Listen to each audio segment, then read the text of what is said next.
You ever book a spot in the middle of absolute nowhere because you're convinced that's the only place no one can reach you? Yeah, I don't do that anymore.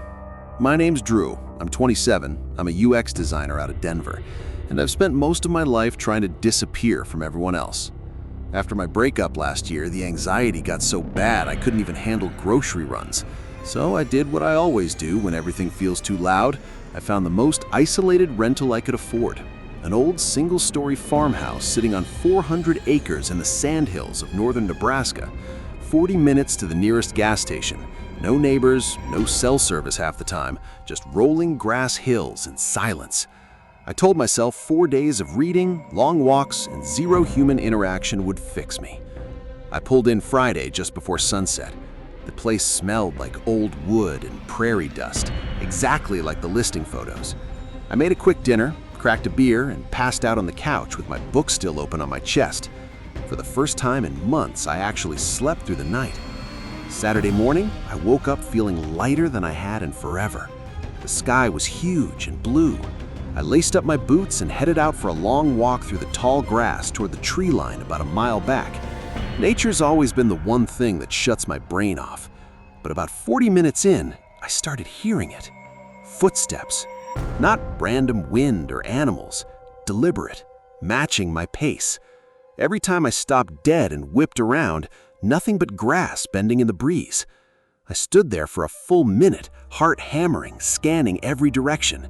Zero movement. I told myself I was being ridiculous and kept going. The footsteps picked up again 30 seconds later, closer this time.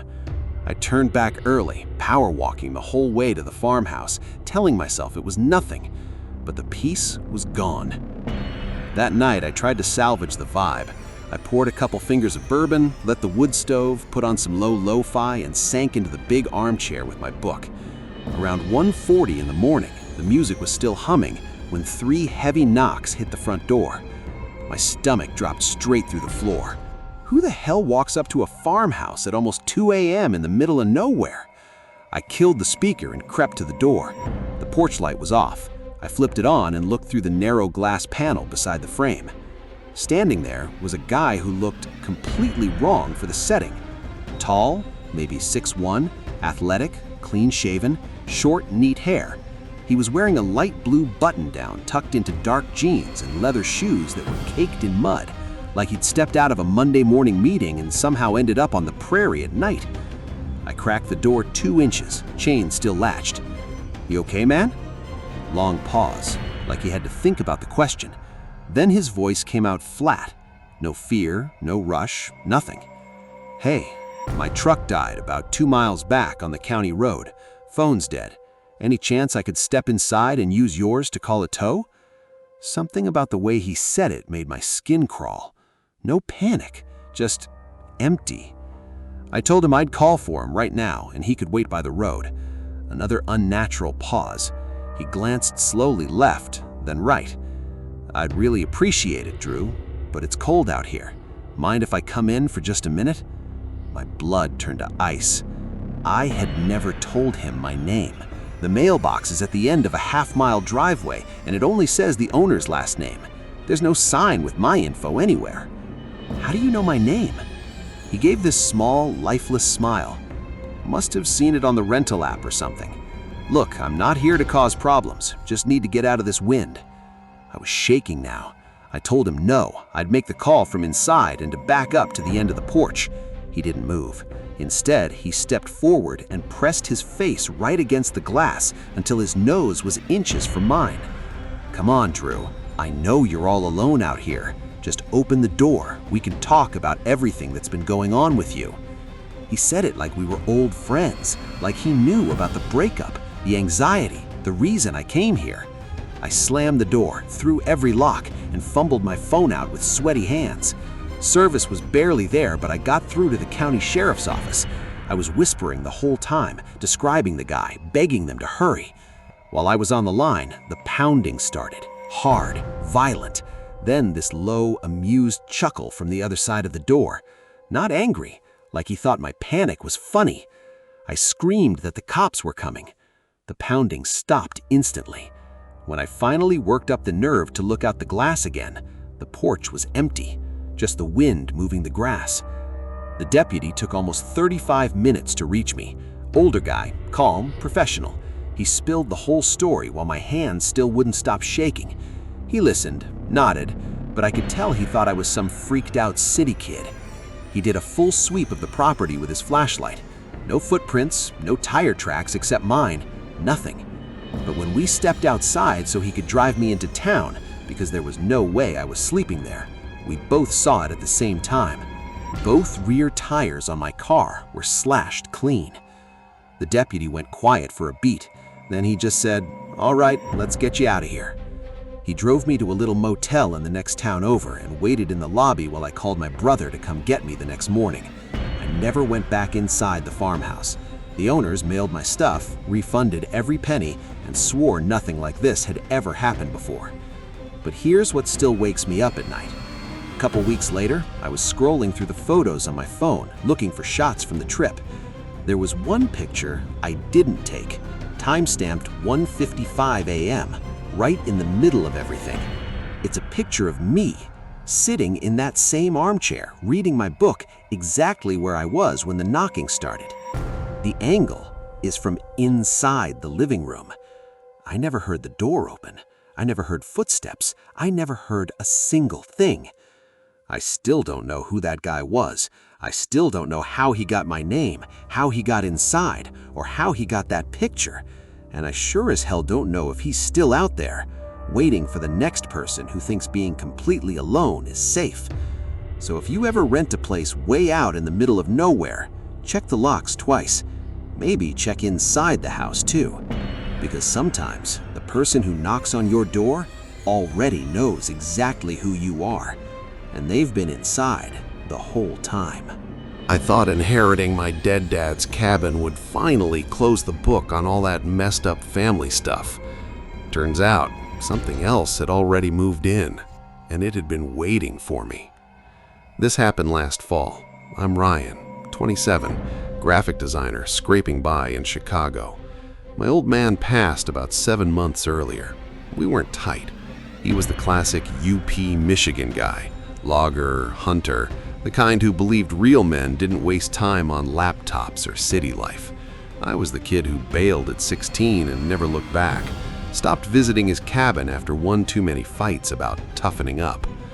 When the will named me the owner of his place up in the Upper Peninsula, I figured it was his last passive-aggressive gift.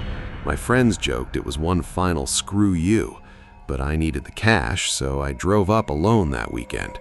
Clean it out, fix the obvious crap, slap a for sale sign on it, and never think about him again. Kind of like saying goodbye on my terms. The drive took forever. Nothing but pine trees and empty 2-lane roads. When I finally bounced down that long dirt driveway, the cabin looked exactly like it had when I was 15. Small log walls, rusted metal roof, the lake out back barely visible through the trees. It even smelled the same at first, until I pushed the door open. The stench rolled over me like a wave, thick, sour, like old sweat, spoiled takeout, and something damp and rotten underneath. My eyes burned. Dad hadn't been up here in almost 2 years before he died in the hospital, so I spent the first hour checking for dead animals. Nothing, just years of the place sitting shut up, I told myself. Inside, it was a total time capsule. Same ugly green couch with the cigarette burns, same deer antlers over the fireplace, same dusty shelves full of his old paperbacks and fishing lures. I rolled up my sleeves and spent the whole afternoon deep cleaning the main floor, kitchen, living room, his tiny bedroom, scrubbed until my hands were raw. The roof was still solid. He'd fixed that a few years back, so at least I didn't have to crawl around up there. But the whole time I worked, I kept hearing these little sounds from overhead, soft thumps, dragging, like something shifting its weight in the low storage loft above the back hallway. It's not a real attic, just this cramped crawl space you reach with a pull-down ladder. I told myself it was squirrels or raccoons. What else could it be? Around sunset, I finally yanked the cord. The ladder creaked down. The smell up there was 10 times worse. I climbed halfway, gagging, flashlight shaking in my hand. The space was trashed. Fast food bags from chains 30 miles away, crushed energy drink cans, a nasty sleeping bag bunched in the corner, even some clothes that definitely weren't Dad's style. I hauled down 2 trash bags, but the stench and my exhaustion won. I'd finish it tomorrow. I put my own clean sheets on his bed, crashed hard, and tried not to think about him. Then, around 2 in the morning, the noises woke me up again, right above my head. Heavier this time, like someone rolling over, trying to get comfortable on old floorboards. My heart slammed against my ribs. I lay there listening, telling myself it was just the wind, but it wasn't. It was too deliberate. I grabbed my phone light and padded to the hallway. The ladder was already down. I sworn I'd latched it shut. At the bottom step lay a fresh candy wrapper I hadn't seen before. Now I was mad and scared at the same time. I snatched it up, threw it away, then sat on the couch with the little end table lamp on. That weak orange glow barely reached the corners. I started replaying old memories, how Dad would disappear for hours when I was a kid visiting, how I'd always felt like someone else was watching us from the trees. Stupid kid stuff, right? That's when eyes landed on the corner by the recliner. There was a big pile of his old hunting jackets and blankets I knew I'd folded and stacked earlier. I'd moved every single thing in that room. The pile breathed, slow, steady, up and down. Then I saw the toe with a muddy boot sticking out from underneath. Everything clicked at once. Those weren't animals. That wasn't the wind. Someone had been living up there, coming down after dark, hiding while I scrubbed and slept and talked to myself like an idiot. The whole time I thought I was alone. I wasn't. I didn't scream. I didn't grab a gun. I just backed away real slow, snatched my keys and wallet off the table, and ran for the door. My sneakers slapped the porch steps as I sprinted to the car, locked myself inside, and floored it backwards down that black driveway. In the rear view, the headlights caught him stepping out onto the porch. A tall, gaunt guy with long, tangled hair and a thick beard, filthy clothes hanging off him. He was wearing one of Dad's old red plaid flannel shirts like it belonged to him. He didn't chase the car. He just stood there staring after me with this flat, tired look, like he'd done this before. I called the sheriff from the main road. They rolled up, searched the cabin and the woods around the lake. The guy had vanished. They weren't even that surprised. The deputy said remote places like this get squatters all the time, especially in winter. From the trash and the setup, he'd probably been living here close to a year, maybe before your dad passed. Harmless enough, just needed shelter and bolted when you showed up. I never stepped foot inside again. Paid a cleaning crew to empty the whole place top to bottom and sold it as is. Didn't tell them the full story. But here's what still keeps me up at night. A few weeks later, the realtor forwarded some photos from the new owners. They were thrilled about their fixer-upper dream. One shot showed the now empty loft.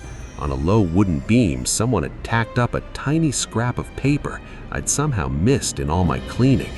My full name, my exact apartment address back in Chicago, and a short message in jagged handwriting. "Thanks for the company, Ryan. Your dad always told me you'd show up eventually.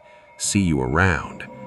I changed my locks that same afternoon, but some nights when my building goes completely quiet, I hear the softest sounds from the ceiling above my bed, and I wonder if he really did follow me home.